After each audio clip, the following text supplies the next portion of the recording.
Assalamualaikum warahmatullahi wabarakatuh. Berjumpa kembali pada materi pelantai, yaitu materi kelas 10 biologi. Sekarang adalah part yang kedua. Akan membahas yaitu ciri umum, struktur tubuh, klasifikasi dan reproduksi tumbuhan berbiji spermatofita. Kemudian ada peranan tumbuhan dalam kehidupan.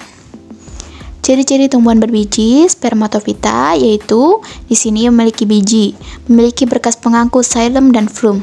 Merupakan tumbuhan kormopita yaitu memiliki akar, batang, dan daun sejati, menghasilkan bunga. Antopita bersifat autotrof, alat perkembangbiakan sudah jelas antara jantan dan betina yang berupa bunga atau strobilus. Generasi saprofitnya berupa tumbuhan dan generasi gametofitnya berupa bunga.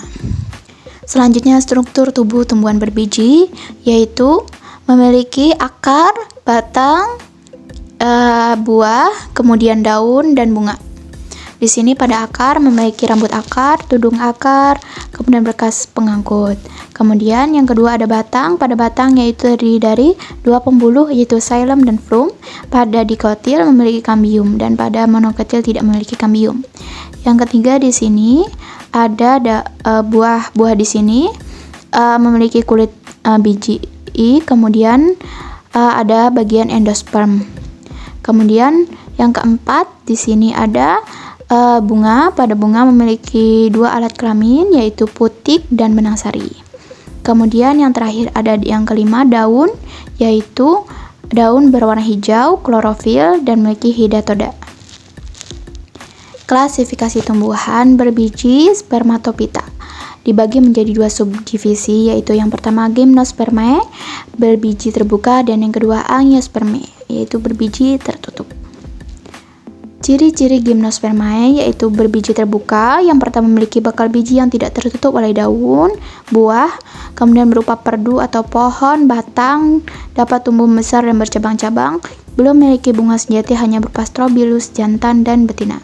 Pada gambar di samping yaitu ada bakal biji dari gymnospermae yang tidak tertutup oleh buah, kemudian juga berupa strobilus. Kemudian selanjutnya klasifikasi gymnospermae berbiji terbuka dibagi menjadi 4 kelas, yaitu Ginkgone, Cycadinae, Gnetinae, dan Coniferanae. Ginkgone yaitu merupakan tumbuhan asli yang berasal dari daratan Cina.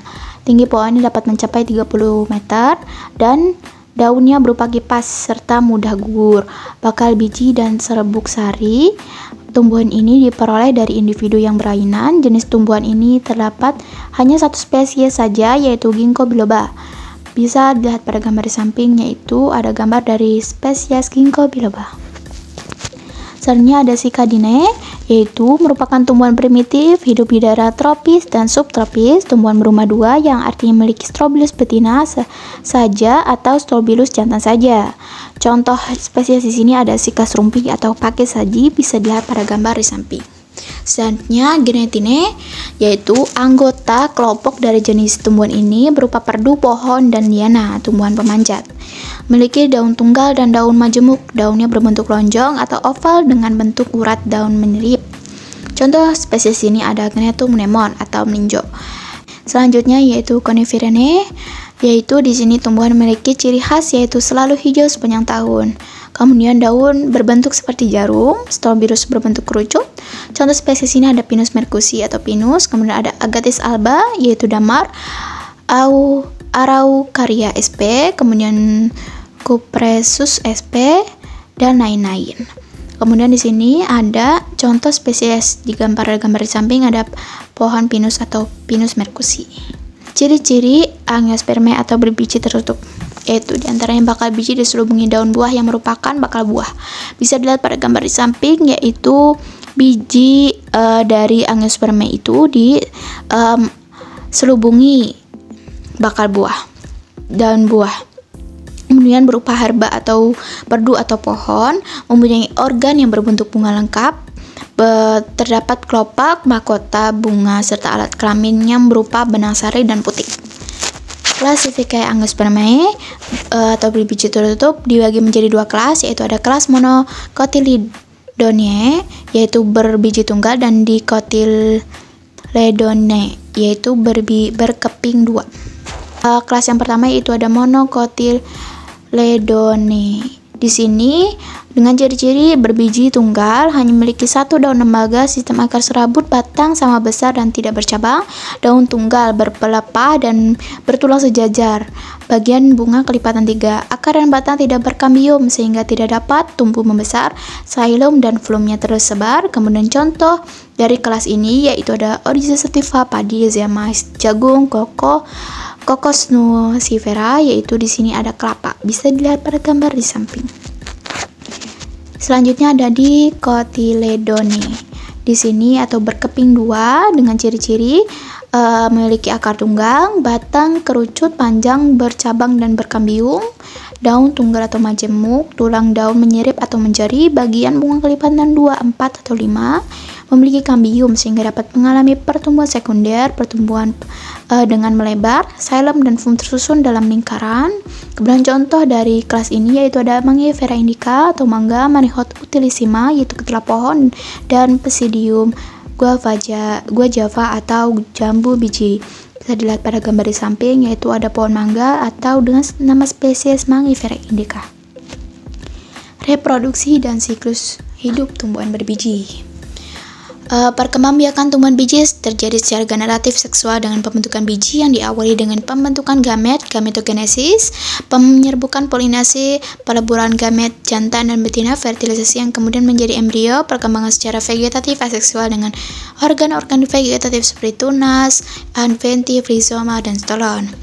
Gymnospermae bereproduksi secara generatif seksual dengan membentuk biji. Alat reproduksinya berupa strobilus terbentuk ketika tumbuhan sudah dewasa. Gymnosperm mengalami pembuahan tunggal. Kemudian pada Angiospermae memiliki alat perkembangbiakan yaitu berupa bunga.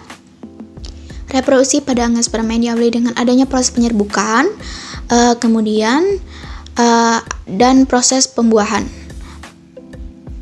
Selanjutnya zigot berkembang menjadi embrio dan kemudian jadi buah. Pembuahan yang terjadi pada Angiospermae disebut pembuahan ganda karena dua inti generatif masing-masing membuahi sel telur yang akan menjadi lembaga dan inti kandung lembaga menjadi endosperm.